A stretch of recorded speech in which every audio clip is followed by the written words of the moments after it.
There you go. Yes, that's perfect. There you go. What is an organic compound? Okay, a compound is organic if it contains carbon. Okay, there are exceptions such as carbon monoxide and carbon dioxide. So carbon monoxide is, and carbon dioxide is. You should always know exceptions to rules. So these are considered inorganic, although they do contain carbon. Okay, and then if a compound is inorganic, it doesn't include carbon, but besides carbon dioxide and carbon monoxide. And I have 3 examples of inorganic compounds. So hydrochloric acid, which is HCl, and then nitrogen dioxide, NO2, and iron oxide, Fe2O3. Okay. What are functional groups? Oh wait, is everybody okay with that? There you go. Okay. What are functional groups? Functional groups are the subparts of the organic compounds, which help break down the typically large organic compound structure. The functional groups are used for the small reactions between organic compounds. The 4 main functional groups are hydroxyl, so it's just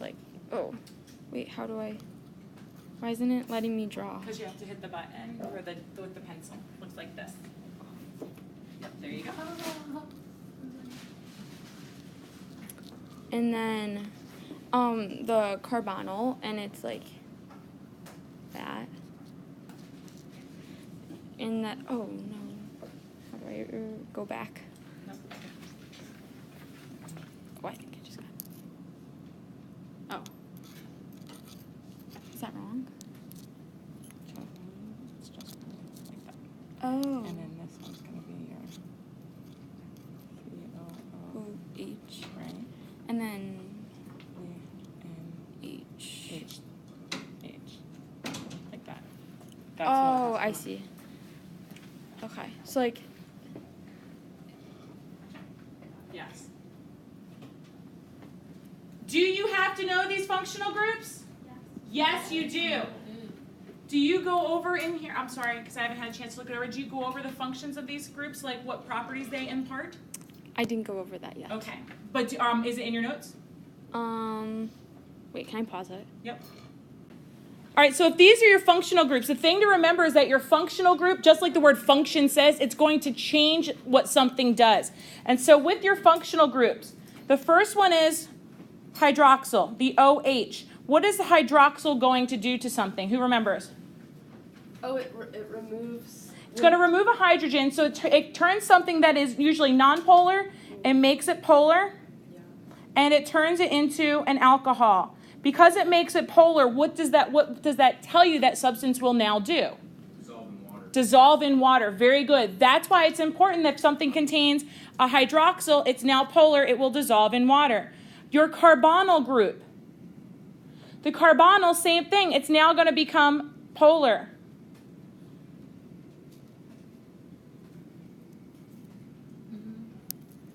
And again, why is it important if it's polar? It dissolves in water. Dissolves in water, and water is a universal polar solvent. Remember, that was one of the properties of water.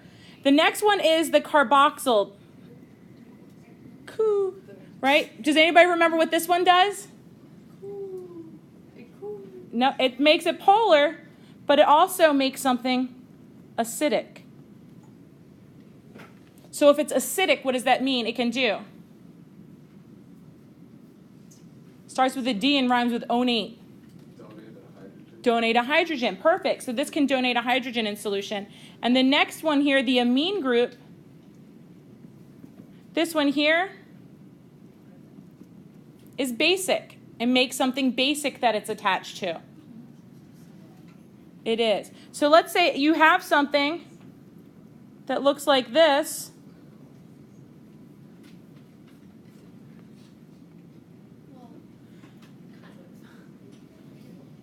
I can't make an H.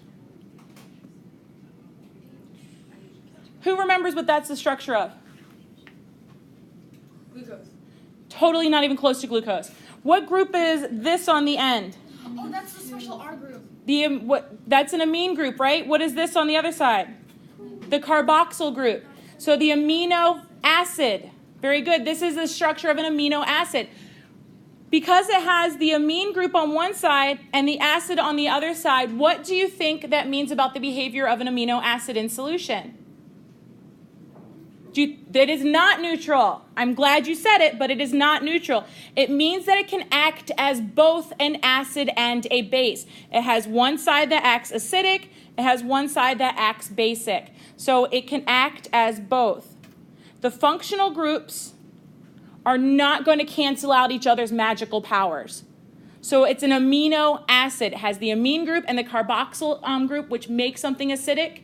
So you should be able to tell just by the name what the functional groups are on it and the properties it imparts. All right, ladies, I apologize for jumping all over your stuff. I feel bad I didn't add like the. There you go. We'll talk about why carbon is so special. All right. We already know that carbon is super special because it is, it defines organic compounds. But one thing that is also super cool about carbon is that it is electroneutral. So that means that it never gains or loses electrons. And what does gaining and losing electrons do again? Anyone? Come on. You guys are weak. Weakness. All right. What do we call it when it can hold four things in its valent, that it can bond with four things at the same time? Who remembers? Tetravalent. Very good. Make sure you write it down. It's tetravalent. T-E-T. Very good. And explain what tetravalent is. So anyone who's absent can totes hear it. It means that there's four valence shells, and that's four valence electrons. Four valence electron shells. Simultaneously. Which is raw. So then this is carbon right there, and then there's four little links where you can bond to it. So yeah, because of its electroneutrality, it can create what? And then carbon can create many bonds in a short amount of time. And it forms these long chain-like molecules called polymers. And they're composed of many smaller units called monomers. So, yeah. And so to make a polymer, you use a process, or your body uses a process called dehydration synthesis, which is where a hydrogen atom is removed from a monomer and the hydroxyl group is removed from another monomer so they can join. And then a covalent bond occurs and a water molecule is released. And that's what we were just talking about with the functional groups, like when the hydrogen it's polar when it goes through the process and the water is created. But then there's a reverse process to break apart the polymer or all the little tiny monomers, and that's called hydrolysis, a process where the hydrogen atom and a hydroxyl group is added, which splits it apart. So you throw that water back in there and it splits apart.